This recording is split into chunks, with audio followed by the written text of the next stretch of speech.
مختلف معانی کیے گئے ہیں. وَمِنَ النَّاسِ مَن یشری، اشترا یشری خریدنے کے معنی میں ہوتا ہے، بے یبی بیچنے کے معنی میں ہوتا ہے. اور بعض اوقات ایک انسان ہبہ کرتا ہے یعنی تحفے میں دیتا ہے، بیچتا نہیں ہے. حضرات توجہ ہے میرے ساتھ. بیچنے میں یعنی ما بِإِزَائِشْ ہے، یعنی کسی چیز کے بدلے میں دی جائے. میں کہوں یہ میں انگوٹھی آپ کو دے رہا ہوں، اس کی یہ قیمت ہے، آپ قیمت دیں گے، میں انگوٹھی دوں گا. یہ ہوتا ہے خرید و فروخت.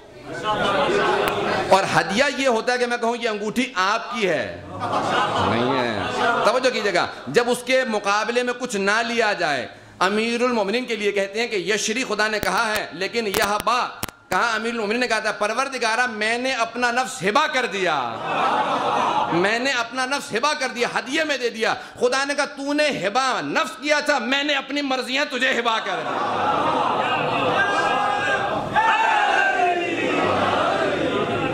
میں تجارت نہیں کروں. امیر المومنین کی ذات گرامی. حضرت آیات منتظر رہیں. آیات جہاں منتظر ہیں اسے علی کہتے ہیں. حضرت آیات منتظر ہیں. کیسے؟ ایک مرتبہ حالت نماز میں رکوع کی حالت میں انگوٹھی دی، آیت نازل ہوئی انما ولیکم اللہ ورسولہ والذین آمنوا الذین یقیمون الصلاۃ ویؤتون الزکاۃ وہم راکعون. مشہور معروف آیت، ترجمہ نہیں کروں گا کہ بے شک تمہارا ولی اللہ، اس کا رسول. اور حضرات امیر المومنین کے لیے سب نے لکھا یہ آیت علی بن ابی طالب کے لیے ہے.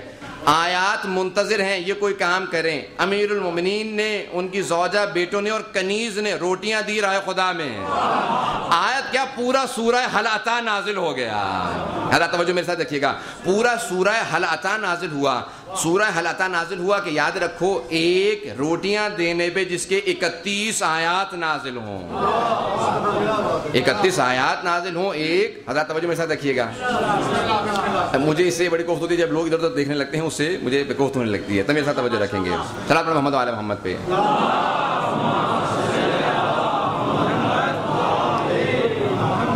حضرت آیات منتظر رہیں گی. آیات منتظر ہیں کہ کوئی کام کریں امیر المومنین تو آیات فوراً نازل ہوں. جن کی آیات منتظر ہیں اسے علی ابن ابی طالب کہتے ہیں. حضرت ہمارا صحابہ سے کوئی مسئلہ نہیں، ہم صحابہ کو مانتے ہیں. حضرت صحابہ کو ہم اتنا مانتے ہیں کہ اگر یہ آسمان پہ ہوں تو ستارے ہیں، زمین پہ ہوں تو ہدایت کے منارے ہیں. توجہ کیجئے گا. ویسے ہم سب کی آنکھوں کے تارے ہیں. رسول کے ہوں تو سارے ہمارے ہیں.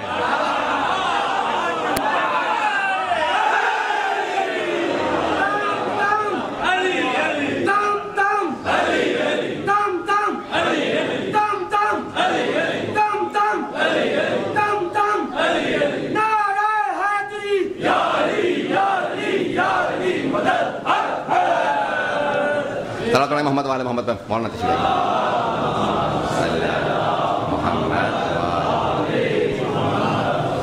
اجازت سنیں صلی اللہ محمد والے محمد پہ.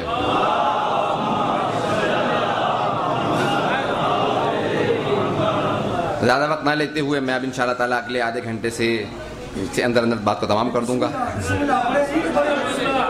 انشاءاللہ. اگر آپ لوگ ساتھ رہیں گے انشاءاللہ تعالیٰ پڑھوں گا کچھ دیر کے لیے. حضرات ہم صحابہ کو مانتے، میں نے آپ کہا نا صحابہ ہماری آنکھوں کے تارے ہیں. آسمان پہ ہوں تو ستارے ہیں، زمین پہ ہوں تو ہدایت کے منارے ہیں، رسول کے ہوں تو سارے ہمارے ہیں، نہیں تو سب کے سب جہنم کے دھارے ہیں. جو رسول کا نہیں وہ ہمارا کیسے ہو سکتا ہے؟ ہم نے آل رسول، رسول و آل رسول سے وفاداری کا اعلان کیا.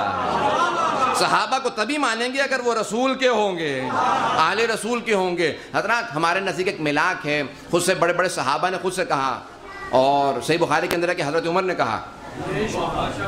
اب وہ بھی کہہ رہے ہیں ہم پیغمبر کی زندگی کے اندر کیسے پہچانتے تھے. حضرات توجہ ہے میرے ساتھ.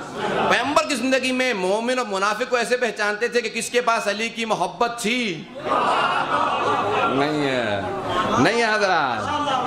ہم کیسے پہچانتے کون کس کے پاس علی کی محبت تھی اور کس کے پاس محبت نہیں تھی؟ میں کہوں گا کہنے والوں کا خود بھی فیصلہ ہو جائے گا. جس نے کہا ہے اس کا اپنا بھی فیصلہ ہو جائے گا. مومن و منافق کی پہچان علی بن ابی طالب کی ذات گرامی ہے. حضرات اگر ولایت علی بن ابی طالب وہاں پہ بھی نہ ہو، وہاں پہ بھی نہ ہو تو میں یہاں پہ اپنی عقیدت پیش کر رہا ہوں. یہ کہتے ہیں نا کہ صحابہ کو نہیں مانتے. حضرات یہاں پہ سن لیجئے، میں اپنے آپ کو صحابہ کے پاؤں کی خاک بھی نہیں سمجھتا، لیکن اگر علی کی ولایت نہ ہو تو انہیں اپنے پاؤں کی خاک نہیں سمجھتا.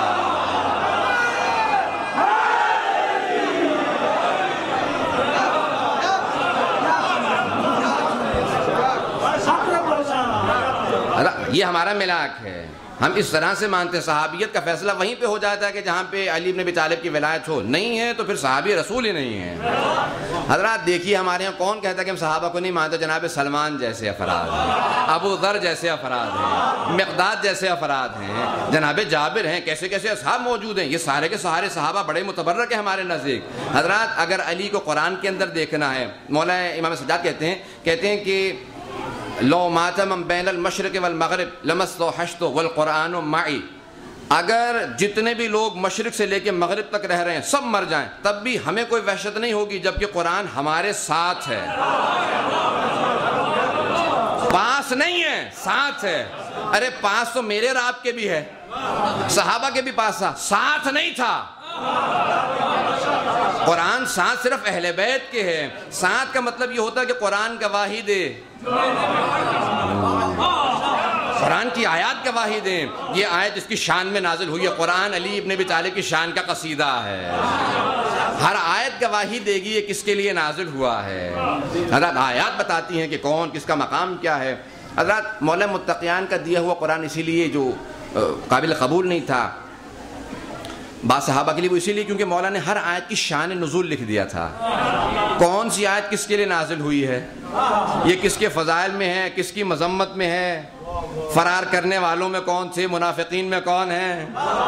انہوں نے کہا یا علی یہ حصہ نکال دیں ہم قبول کر لیں گے، کہا یہ نہیں نکلے گا، توجہ ہو، کہا یہ حصہ نہیں نکلے گا۔ مولا متقیان حضرات بڑے بڑے افراد کے پول کھل رہے تھے، اس لیے قابل قبول نہیں تھا۔ مولا متقیان نے شان نزول لکھا، کون کون کس کس جنگ میں فرار کر گیا تھا۔ حضرات ایک علی بن ابی طالب کی ذات گرامی ہے جو ہر مقام پہ پیغمبر اسلام کا دفاع کرتے نظر آتے ہیں۔ یہ تاریخ کی پیراہ کے اندر اٹھا کے دیکھ لیجئے، میرا سب کے لیے چیلنج ہے، تاریخ کے اندر صرف ایک علی بن ابی طالب ہے جو ہر جنگ کے اندر پیغمبر اسلام کے لیے سینہ سپر کھڑے ہیں، اور پیغمبر اسلام جس طرح سے بھی جہاں پہ بھی دیکھتے تھے چاروں طرف امیر المومنین کی ذات نظر آتی تھی۔ آپ نے سن رکھا، لیکن آج میں کچھ پیش کرنا چاہتا، اگر سننا چاہیں حضرات خیبر کے اندر خود سے پیغمبر اسلام پہلی مرتبہ میں، آج بھائیوں کیا کہتے ہیں کہ علی کی فضیلت یہ ہے کہ فاتح خیبر ہیں۔ امام بخاری نے 3 چیزیں لکھی ہیں، 3 فضیلتیں، اتنے فضائل انہیں صرف 3 فضائل نظر آئے، پھر بھی لوگ کہتے ہیں کہ تعصب نہیں برتا گیا۔ میں سوال کرتا ہوں آپ سے، جس علی بن ابی طالب کے قرآن کے اندر 360 آیات ہیں، اتنی احادیث ہیں، پوری بخاری میں صرف 3 احادیث، باب مناقب علی بن ابی طالب اٹھا کے دیکھیں صرف 3 احادیث ہیں، لیکن میں کہوں گا وہ 3 احادیث کافی ہیں۔ حضرات وہ 3 احادیث کافی ہیں، علی منی و انا منہ، علی مجھ سے ہے میں علی سے ہوں، پیغمبر اسلام نے فرمایا۔ پھر کہا کہ جب خیبر کے دن آیا تو پیغمبر اسلام نے کہا کہ لَأُعْتِيَنَّ الرَّأْيَةَ غَدًا رَجُلًا كَرَّارًا غَيْرَ فَرَارٍ يُحِبُّ اللَّهَ وَرَسُولَهُ وَيُحِبُّهُ اللَّهُ وَرَسُولُهُ، کل میں علم اس کو دوں گا جو مرد ہوگا، کرار ہوگا، غیر فرار ہوگا، وہ اللہ اور اللہ کے رسول سے محبت کرتا ہے، اللہ اور اللہ کے رسول اس سے محبت کرتے ہیں۔ یہاں مخصوص کیا محبت کو اللہ اور اللہ کے رسول کے پیغمبر اسلام نے، کہا کسی سے نہیں بس اس سے، اور یہ بھی کسی سے نہیں بس ان سے،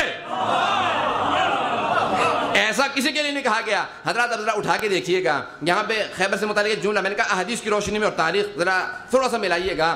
خیبر کے پیغمبر اسلام بڑے بڑے صحابہ کو لے گئے، بار بار بھیجتے رہے، جاؤ ذرا کوشش تو کرو، کوشش کرو۔ بہت سی لڑائیاں صحابہ میں آپس میں ہوتی رہیں، کہا یا رسول خدا یہ پہلے بھاگا تھا، انہوں نے کہا نہیں یہ جھوٹ بول رہے ہیں، یہ پہلے بھاگے تھے، انہوں نے کہا یہ جھوٹا، اس نے علم پھینک دیا تھا۔